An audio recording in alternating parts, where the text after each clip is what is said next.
உங்க வீட்டை பராமரிக்க பாதுகாக்க பெஸ்ட் ப்ராப்பர்ட்டி மேனேஜ்மெண்ட் tnecod.com மரபுசார் தற்சார்பு ஆன்லைன் விற்பனையகம். தமிழ்நாட்டுல சாதி கலவரங்கள் இல்ல, எனக்கு ரொம்ப சந்தோஷமா இருக்கு அப்படின்னு சொல்றாரு. நீங்களும் சிரிச்சுக்கிடுங்க, நானும் சிரிச்சுக்கிறேன். அவருக்கு தெரியாதுங்க, அவர் பேருக்கு மட்டும் தாங்க.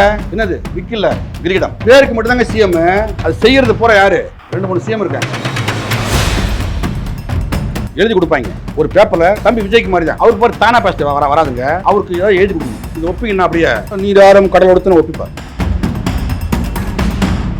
அவன் கொஞ்சம் முன்ன பண்ண போட்டான், உள்ள தவறி கொஞ்சம் போட்டான். அது ஜஸ்ட் மிஸ் ஆகி டப்புன்னு ஒரு 50 பேர் 60 பேர் காலி ஆயிட்டான். இந்த 2 பேரும் தெரியாம நடந்து போச்சா, அப்படியே மூடி மறைக்கணும். அதுக்கு என்ன பண்ணும்? முட்டை 10 லட்சம். கள்ளச்சாராயம் குடிச்சவனுக்கு 10 லட்சம் கொடுப்பாரா?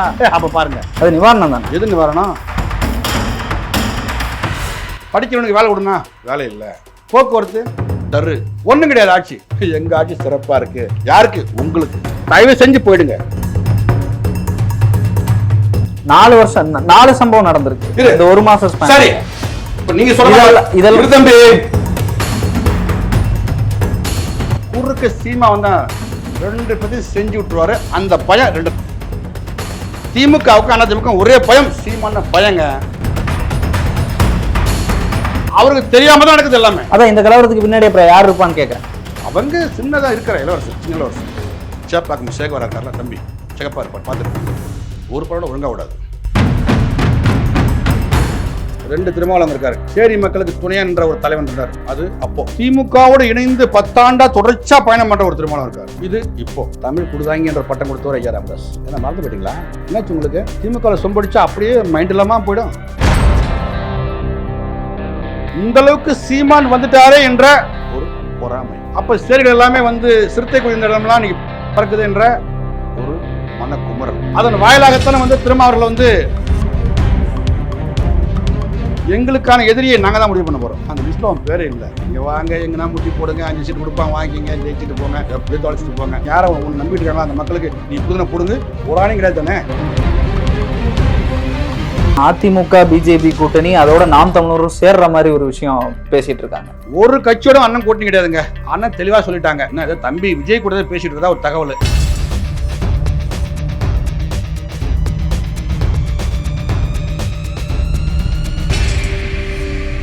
நேயர்களுக்கு வணக்கம். நம்மோடு நாம் தமிழர் கட்சியிலிருந்து தம்பி முருகேசன் அவர்கள் வந்திருக்காங்க. அவரை நிகழ்ச்சிக்கு வரவேற்போம். வணக்கம். வணக்கம் தம்பி. தமிழ்நாட்டில் சாதிய வன்முறைகளும் சாதிய கலவரங்களும் அதிகமாயிட்டே இருக்கிறத நம்ம பார்க்க முடியுது. புதுக்கோட்டை வடகாடாக இருக்கட்டும், மேலூராக இருக்கட்டும், மஞ்சக்கொள்ளை சிதம்பரம் மஞ்சக்கொள்ளையாக இருக்கட்டும், இப்படி சாதி கலவரங்கள் நடந்துட்டு இருக்கும்போது முந்தா நேற்று முதல்வர் ஒரு புத்தக நிகழ்ச்சியில் தமிழ்நாட்டில் சாதி கலவரங்கள் இல்லை, எனக்கு ரொம்ப சந்தோஷமா இருக்கு அப்படின்னு சொல்றாரு. இதை எப்படி பார்க்குறீங்க? இது எப்படி நம்ம சிரிச்சுக்க வேண்டியதான். நீங்களும் சிரிச்சுக்கிடுங்க, நானும் சிரிச்சுக்கிறேன். என்ன இதே முதலமைச்சர் தான் சொல்கிறாரு, தமிழ்நாட்டில் 1 லட்சத்துக்கும் மேற்பட்ட இடங்களுக்கு நாங்கள் அனுமதி கொடுத்துருக்கோம் மக்கள் போராடுறதுக்கு. ஒப்பிட்டு பார்க்கணும். நீங்கள் இப்போ நீங்கள் ஒரு 4-5 இடங்களை சொன்னீங்க. இங்கெல்லாம் தீவிரமாக சாதிய பிரச்சனை கொடுமையாக நடந்துக்கிட்டு இருக்குது. அங்கங்கே அடிச்சுக்கிட்டு சாகுறான், அங்கே ரத்தமாக ஓடுது, மருத்துவமனையில் சேர்க்குறான், செத்தவன் ஜாவறான், போகிறவன் வர்றான். இப்படிலாம் கொடூரமாக இருக்கும்போது கொஞ்சம் கூட கவலைப்படாமல் இந்த முதலமைச்சர் சொல்கிறாரு அப்படிங்கிறத நீங்கள் சொல்ல நான் புரிஞ்சுக்கிட்டது ஒரு சாராம்சம். அவருக்கு தெரியாதுங்க, எல்லா சாதியும் அவங்க வீட்டில் இருக்குது. அது வேறு கதை, அதுக்குள்ளே போக வேண்டாம். எல்லா சாதியும் அவங்க வீட்டில் இருக்குது, அதுக்குள்ளே போக வேண்டாம். இப்போ நம்ம என்ன சொல்கிறோம்னா, ஒரு விஷயம்னா தமிழ்நாட்டில் என்ன நடக்குதுன்னு தெரியாதுங்க இவருக்கு. இவருக்கு என்ன எழுதி கொடுப்பாங்க ஒரு பேப்பரில். இப்போ தம்பி விஜய்க்கு மாதிரி தான் அவருக்கு பேர் தானா பாஸ்ட் வராதுங்க. அவருக்கு ஏதாவது எழுதி கொடுக்கணும். இது ஒப்பிங்கன்னா அப்படியே நீராரம் கடல் ஒடுத்துன்னு ஒப்பிப்பார். அவ்வளோதான். மற்றபடி பாருங்கள், இப்போ அகர முதல் எழுத்தெல்லாம் அடுத்து என்னப்பா சொல்லணும். ஆதி பவன் போக மாட்டாருங்க. அகர முதல் ஆரம்பித்தார்னா ஆதி பவன் போக மாட்டார், சொல்லணும். அதுபோல் தான் இப்போ இன்றைக்கி ஒரு நேர்காணல் கொடுத்துருக்காங்க ஐயா முதலமைச்சர் கொடுத்துருக்காங்க. வருகின்ற 24 தேர்தல் தெரியாதுங்க. அவர் அப்படிப்பட்ட ஒரு எப்படி சொல்கிறது தங்கமான மனுஷன். ஒன்றுமே தெரியாது அவருக்கு. ஏன்னா அவருக்கு சாதி கலவரமும் தெரியாது, ஒரு சனினும் தெரியாது. ஏன்னா இங்கே உலகத்து பிரச்சனைங்க. தமிழ்நாட்டில் சிறுமியை கற்பழிக்கிறாங்க, கொடுமையாக இருக்குதுங்க. இங்கே பாருங்கள், பாலியல் வன்புணர்வு பண்ணுறாங்க, பள்ளிக்கூடத்தில் 5 வயசு மாணவியை கற்பழிக்கிறாங்க, அண்ணா பல்கலைக்கழக மாணவி மேட்டர்களே தெரிய மாட்டேங்குதுங்க. இங்கே பாருங்கள், ஆம்ஸ்டாங் பேசவே மாட்டேங்கிறாங்க.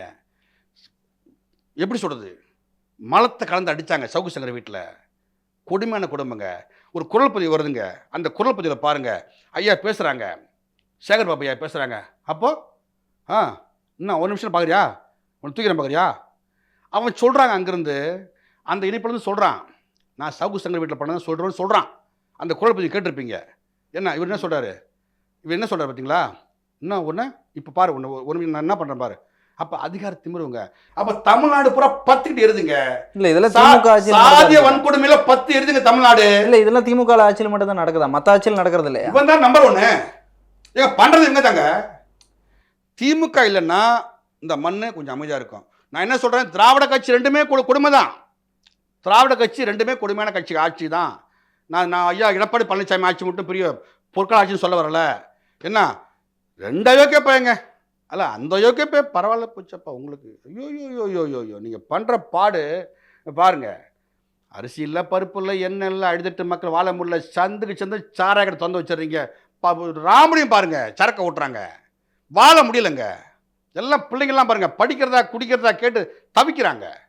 எல்லாம் பாருங்க, எல்லா இடங்களையும் பாருங்க, கல்லூரி பூரா பாருங்க, கெஞ்சா பழக்கமுங்க, கெஞ்சா வாசம். நகரத்தில் வந்து எல்லாமே உங்களுக்கு தெரியும் நடக்குதா? உங்கள் அரசுக்கு உங்கள் காவல்துறை தெரியாமல் நடக்குதா? தெரியுமுங்க. உங்களுக்கு எல்லாமே பணம், அதிகாரம், பணம், அதிகாரம்.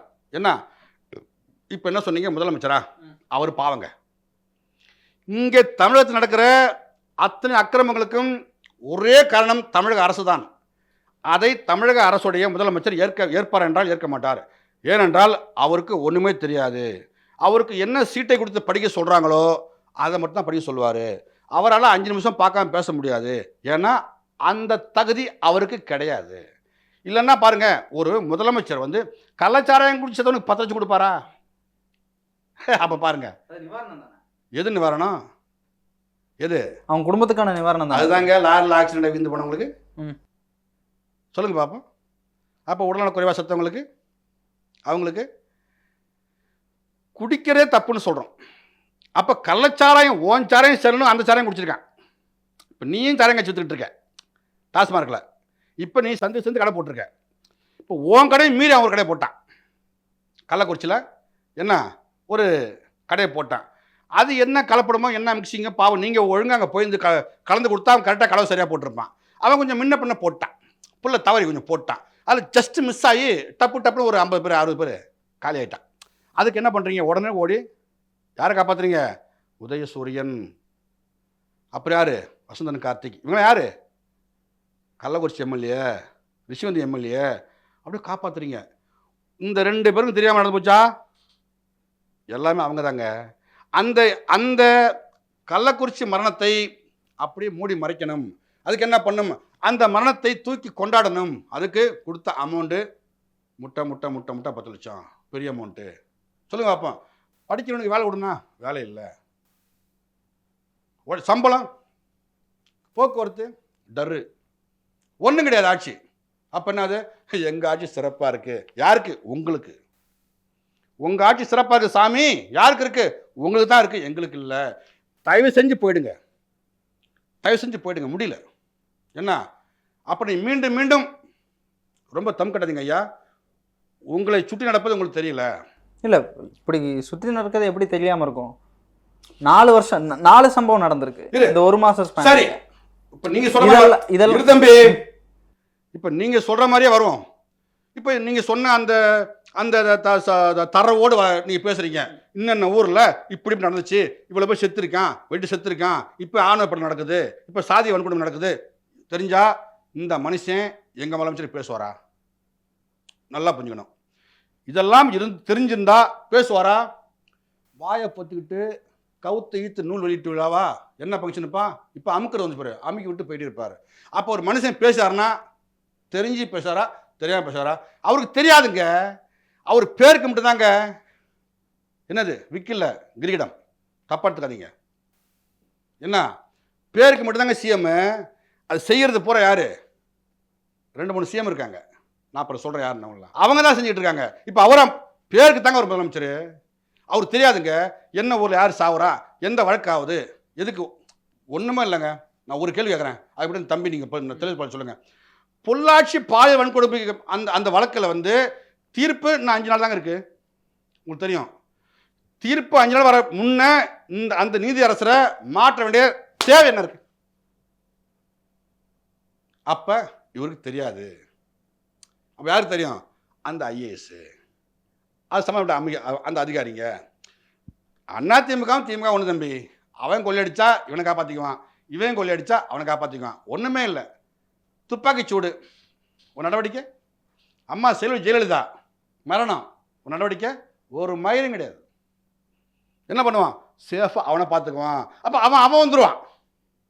அவன் என்ன பண்ணுவான்? இவனை பார்த்துக்குவான். குறுக்க சீமா வந்தான் 2 பேர்த்தையும் செஞ்சு விட்டுருவாரு. அந்த பயம் 2 திமுகவுக்கு அதிமுக ஒரே பயம், சீமான பயங்க. இப்போ நீ பண்ணுற தவிர நான் வந்து கண்டுக்கிறது கிடையாது, நான் பண்ணுற தவிர நீ கண்டுக்க மாட்டேன். அப்போ குறுக்க யார் வருவா? அண்ணன் சீமான், இந்த மண்ணுக்கு சொந்தக்காரர். என்ன, இந்த மண்ணுக்கு மக்களுக்கும் அரசியல் பண்ண வந்த ஒரு மனுஷன், அதையும் தாண்டி எல்லா உயிர்களுக்கும் அரசியல் பண்ண வந்த ஒரே ஒரு மனுஷன். இந்த சீமான் வந்து விட்டால் 2 பேரையும் செஞ்சு விட்டு கண்ணில் வேலை விட்டு ஆட்டி போடாமல் தச்சு விட்டுருவார். அந்த பயம் இந்த ஆட்சியை பிடிப்பதற்கு ஆடுகின்ற நாடகம் இது. சிஎம்முக்கு இப்பயும் சொல்றேன், அவர் பாவம், ஒன்றும் தெரியாது, அவர் விட்டுருங்க. அப்ப இந்த கலவரம் தெரியாம தான் நடக்குது எல்லாமே. அதான் இந்த கலவரத்துக்கு பின்னாடி அப்புறம் யார் இருப்பான்னு கேட்குறேன். அவங்க சின்னதா இருக்கிற இளவரசர், சின்ன இளவரசர் சேப்பாக்கம் சேகவரா இருக்கார்ல தம்பி, சிகப்பா இருப்பார், பார்த்துருப்பீங்க. ஒரு படம் ஒழுங்கா விடாது. என்ன அவர் இருக்கார்ல, அவர் தாங்க பொறுப்பு. இந்த சாதிய கலவரங்களை ஆரம்பிச்சதே திமுக தான்.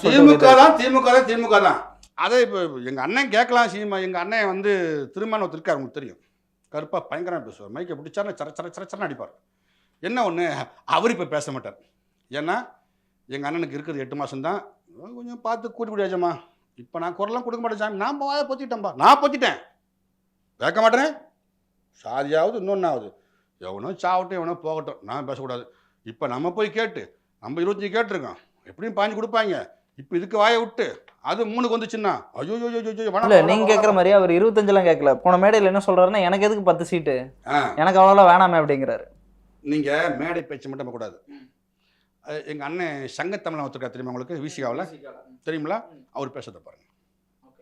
இந்த முறை அதிகபட்சமாக 25 வெல்லுவோம். இது சிறுத்தைகளின் கூக்குரல்ன்றார். என்ன குரல்? கூக்குரல் பாரு. அது என்ன குரலோ பாவம். இவர் அண்ணன் கௌரவமாக பேசிட்டு போவாருங்க. நீ பார்த்துருப்பீங்க. இப்போ மது ஒழிப்பு மாநாட்டுக்கு பேசிக்கிட்டு இருந்தோம். அப்போ அங்கே பார்த்தீங்கன்னா மது ஒழிக்கிறதை பற்றி அவங்க பேசலப்பா. அவன் பின்னால் நிறைய பேர் மது ஒழிச்சிட்டு இருந்தாங்க. பாதி போடுறாங்க, ஊருக்கு அணைக்கிட்டு படிப்பு வாட்டர் பாட்டில் மண்டே திருமாவளவன் பேசினார். அதுதான் சொல்கிறேன், அவங்கள்ட்ட தான் சொல்கிறேன் நான். மது ஒழிப்பு மாநாட்டுக்கு போட்டாருங்க உளுந்தூர்பேட்டையில். மது ஒழிக்கணும் வந்தாருங்க, அண்ணன் வந்தார். மேலே பார்த்தீங்கன்னா ஆர்எஸ் பாரதி யார்? சாராய மந்திரிக்கெல்லாம் பினாமி. யார்? சாராயத்தை காட்சி தமிழகத்தில் விற்று கொண்டிருக்கிற எத்தனை ஐயா, அம்மா கனிமொழி ஆகட்டும், ஐயா ஜெகத் ரட்சகனா, அப்போ இன்னொருத்தர் இருக்கார், அவர் பெரிய இல்லை, அவங்களாம் கூப்பிட்றதுல என்ன தப்புன்னு நான் கேட்குறேன். அவங்களுக்கு புரியட்டுமே, அதனால கூட கூப்பிட்டுருக்கலாம்ல. நீ கூப்பிட்டு வந்துடுவார் அவரு. நீ கூப்பிட்டு அப்படியே நாங்களாம் வந்துடுவோம் சொன்னால் உனக்கு ஏன் 4வது சீட்டு? அப்போ திருமாவளவன் கூப்பிட்டே வந்தேன். நடுப்புற ஒரு சீட் சும்மா இருந்தா இல்லையா? நீ சிஎம் பார்க்க போனது இல்லையா? இந்த பக்கம் உதயநிதி, நடுப்புற எக்ஸு, இந்தாண்ட நீ, நடுப்புற உனக்கு ஒரு சீட்டு போட்டான். உனக்கு தீண்டாமே அங்கேயே இருக்கியா? இது கோஇன்சிடென்ஸாக கூட இருக்கலாம்ல. இதில் என்ன தீண்டாமை? நிமிஷங்களுங்க, சிஎம் பார்க்க திரும்ப போறாருங்க. சரி, அந்த சேரை பார்த்தீங்களா? எங்க இந்த பக்கம் நடுப்புறையா பிளாஸ்டிக்கோட போடுங்க. என்ன நடுப்புற யாரும் இல்லைங்க, உன் தனியாக குறை வச்சுருந்தீங்க. இந்த பக்கம் வரமா? இதெல்லாம் அவருக்கு தெரியாமல் இருக்குமா திருமாவளவனுக்கு? எதுக்கு? என்ன பண்ணுறது சாமி, தனியாக போனால் மாட்டிக்குவேன். என் கட்சியில் ஒரு பேரும் கிடையாது, எல்லா பேரும் அதிகாரப்பூர்வமாக படித்த பேர் ஆகிட்டான். அப்போ நாம் தமிழ் போல் கொள்கையை எட்டெல்லாம் போயிட்டாங்க. நாங்கள் வச்சு எப்படியோ திமுக வச்சு பணம் ஓட்டிக்கணும். என்ன பண்ணுறது, கேட்டு தான் ஆகணும். மோடியை போய் அவர் மேடையில் பேசினாருங்க சாராய கடை மூடுறதுக்கு. யார்கிட்ட பேசுகிறேன்னா ஜெகத் ரட்சகனை பேசுங்க, வாங்க அடையாறு நான் கூப்பிட்டு போகிறேன். ஏங்க அம்மா கனிமொழிகிட்ட பேசுங்க, அட்ரஸ் தெரியாது உங்களுக்கு. ஐயா சிஎம் பாருங்க, ஐயா எச்சமானே நான் வேற பேசி விட்றேன், எல்லாம் காய்கறி துப்பி விட்றான், ஒரு 10 கடை மூடி விடுங்க சொல்ல வேண்டியதானே? சொல்லுவார் அவர் பயாடி. இல்லை, இப்போ இந்த சாதி வன்முறைகளை சொன்ன இல்லையா, இதற்கெல்லாம் திருமாவளவன் அதையும் தாண்டி எதிர்ப்பு தெரிவிச்சிருக்காரு. போலீஸ் கரெக்டாக இது பண்ணணும் அப்படின்னு 2 திருமாவளவன் இருக்காரு. அதாவது என்ன, இந்த சேரி மக்களுக்கு துணையாக நின்ற ஒரு தலைவன் இருந்தார் திருமாவளவன். அது அப்போ திமுகவோடு இணைந்து 10 ஆண்டா தொடர்ச்சியாக பயணம் பண்ணுற ஒரு திருமாவளவன் இருக்கார். இது இப்போ எங்கள் அண்ணன் எதுவும் பேச மாட்டாருங்க. பேசியிருக்காருன்ற சும்மா இளமரகாக பேசியிருப்பாரு. அதிரடியாக இருக்கு கொடு சொல்லுங்க பார்ப்போம். ஏன் அங்கங்கே சிறுத்தைகள்லாம் முற்றுகை படம் பண்ணுவாங்களே, இப்போ பண்ண சொல்லுங்க பார்ப்போம். சிஎம் முற்றுகை படம் பண்ண சொல்லுங்க, பண்ணுவீங்களா? உங்களுக்கு இந்த அதிகார பயிரோடு நேரடியாக நீங்கள் நிற்கிறீங்க. எப்படியாவது தனியாக நின்னோம்னா படம் ஓடாது உங்களுக்கு தெரிஞ்சு போச்சு.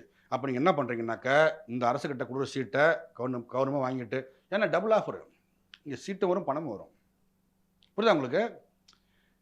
சீட்டு வரும் பணம் வரும்.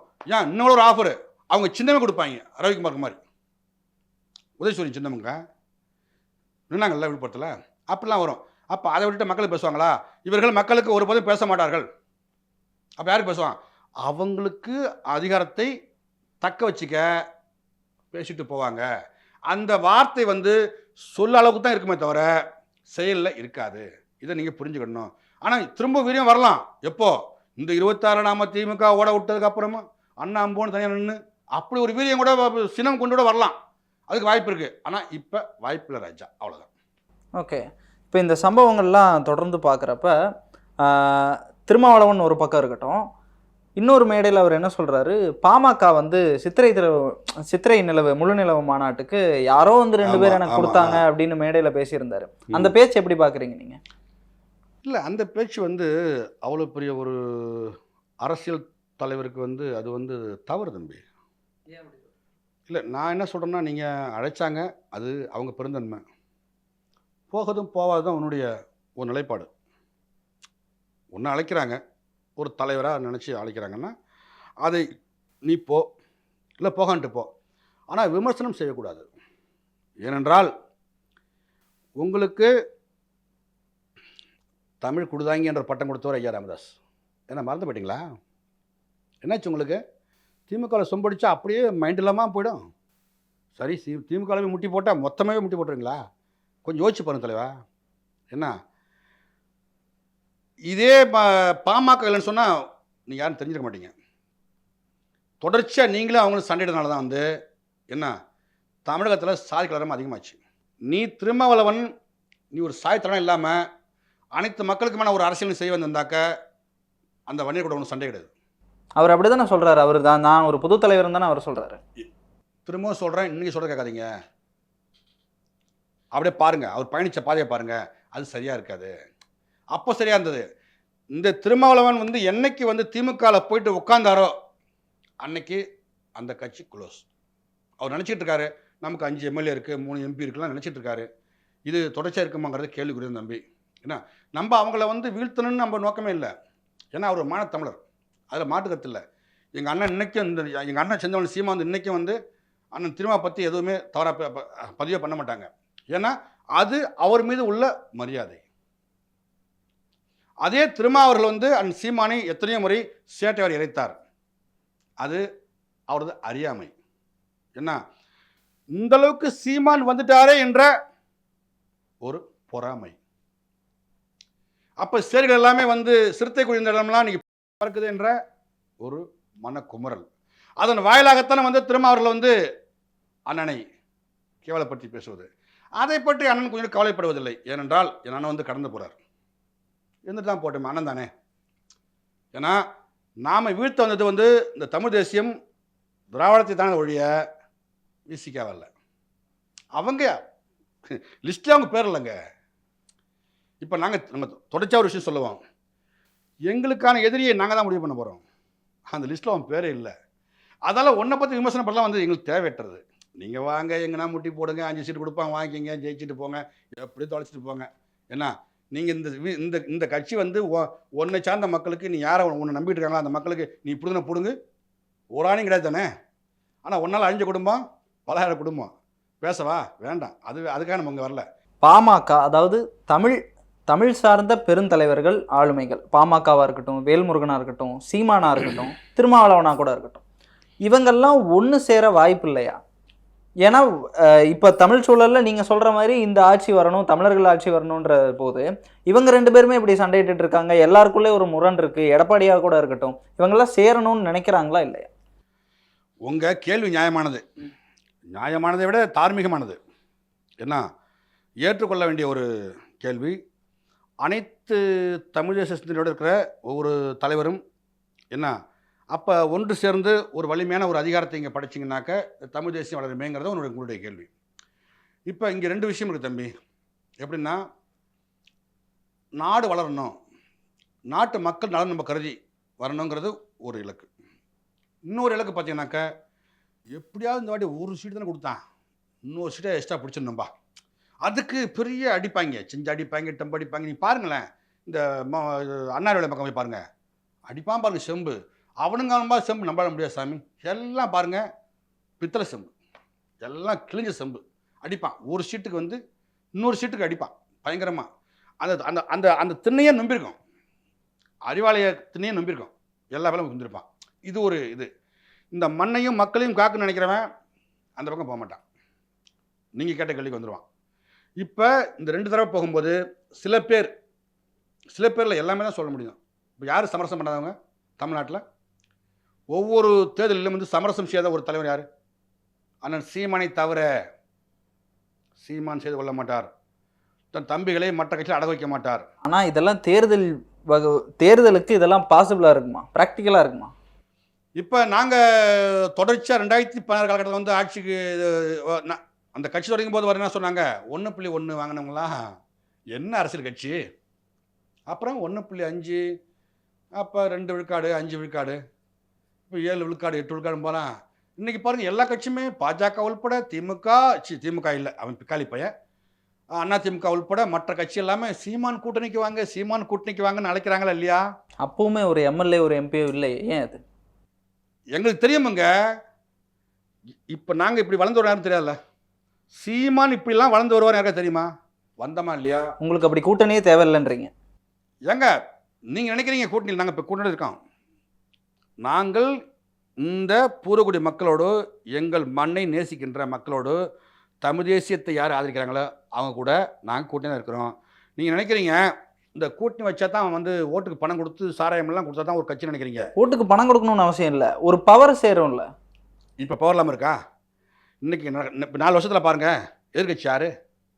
பரந்தூருக்கு யார் அடிக்கிறா சொல்லுங்க பாப்பா. அடுத்த வருஷம் இது நடக்குமா? கடத்துவோமுங்க. இப்போ தம்பி முருகேசன் பேசிகிட்டு இருக்கேன், அப்போ என் கருத்து என்ன ஆகுதுன்னா, எனக்கு கொஞ்சம் வயது முதிர்வாகி போகுது, அப்போ என் மண்ணை ஆள் துடிக்கிறேன் நான். ஏன்னா எனக்கான உரிமைகள் இங்கே தான் பெறப்படும். இப்போ எனக்கான உரிமைகள் எங்கே போய் கேட்க முடியும்? எனக்கான உரிமைகள் நான் போய் பாகிஸ்தான் கேட்க முடியுமா? கேட்க முடியாதுல்ல, இங்கே தான் பெற முடியும். என்ன அப்போ நான் என்ன பண்ணுவேன்? கடத்தும். அப்படியே இளைய பிள்ளை என் தம்பி விக்னேஷுக்கானா, தம்பி இதுதான் நம்மளுடைய வளர்ச்சி பாதை, விட்டுறாத, நான் போகிறேன்பா, முடியலல்ல, நான் போகிறேன், நீ வா உட்காருவா, நீ எடுத்தாடுறா, அவ்வளோதான். அப்போ தொடர்ச்சியாக நாங்கள் அடுப்போம்.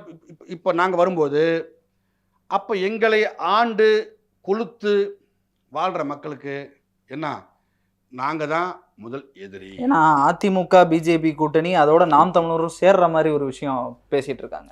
ஒரு கட்சியோட அண்ணன் கூட்டணி கிடையாதுங்க. அண்ணன் தெளிவாக சொல்லிட்டாங்க. என்ன இதை தம்பி விஜய் கூட தான் பேசிகிட்டு இருந்தா ஒரு தகவல், அதுலேயே அதிகாரப்பூர்வ தகவல் கிடையாது. இப்போ நம்ம சொல்கிற ஒரே ஒரு விஷயந்தான், கூட்டணி இல்லாமலே அங்கீகாரம் பெற்ற ஒரு கட்சியாக நம்ம வந்தோமா இல்லையா? அதுபோல் 26 பாருங்கள், திரும்பவும் நம்ம நிறையா காணொலியில் பேச போகிறோம். எங்கள் சட்டமன்ற உறுப்பினர்கள் உள்ளே போவாங்க, அதில் மாற்று கருத்து இல்லை. என்ன அப்போ அதிகாரம் உறுதியாக நாங்கள் வெல்லுவோம், அதில் மாற்று கருத்தே இல்லை. 26 பாருங்கள், சும்மாவே அண்ணன் ஆடுவார். இப்போ சலங்கார கட்டிவிட்டாச்சு, எங்களுக்கு அங்கீகாரம் பெற்ற கட்சியாக வந்து மிகப்பெரிய ஒரு தங்க சலங்கை கட்டியாச்சு. அண்ணன் ஆட்டம் வேறு மாதிரி இருக்கும். பல்வேறு கருத்துக்களை பகிர்ந்துட்டீங்க. உங்கள் நேரத்துக்கும் கருத்துக்கும் ரொம்ப நன்றி. நன்றி தம்பி.